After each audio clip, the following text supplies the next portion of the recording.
Okay. Solution sa nakalimutang pattern or password, Samsung Galaxy S8 Plus. Solution dito is yung sa hard reset. Paano ba yung hard reset? May volume dito, yung volume up, volume down, Bixby button, and power button. Ang kailangan sa hard reset ng phone ng Samsung Galaxy S8 Plus, restart. Then habang nagre-restart siya, pindutan natin ng sabay-sabay yung volume up, Bixby button, and power button. Restart. Start. Then hold power button, volume up, and Bixby button. Release power button.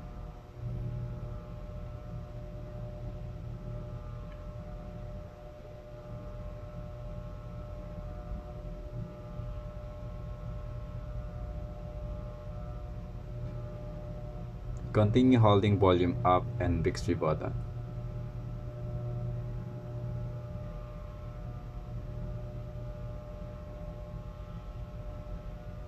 Then release.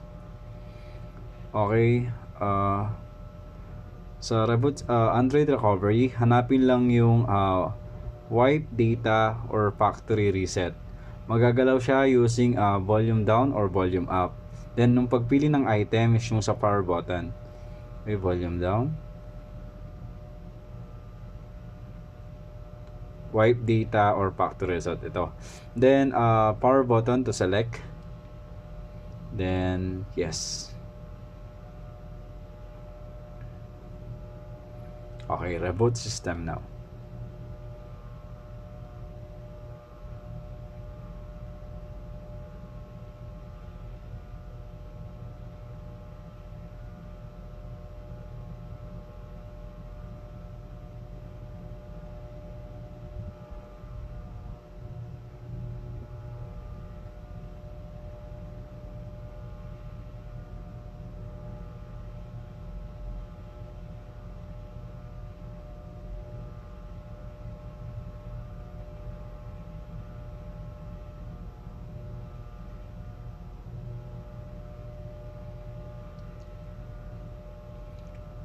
Pag pala nag-hard reset, kailangan alam mo yung email.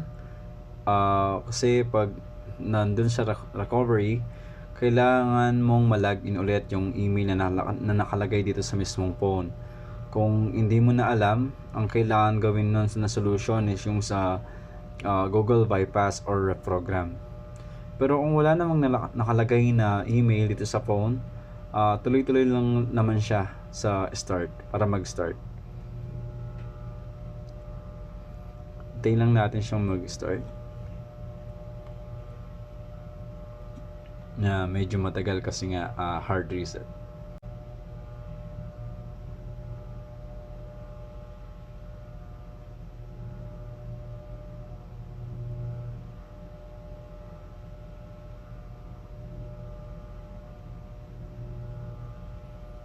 Starting Android.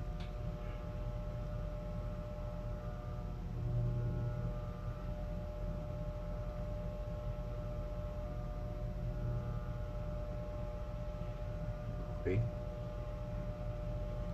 Let's go. Accept. Yes. Skip this for now. Next. Okay, skip.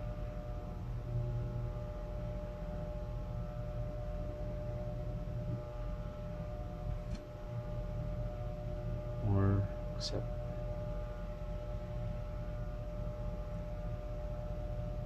Why not now? Skip anyway.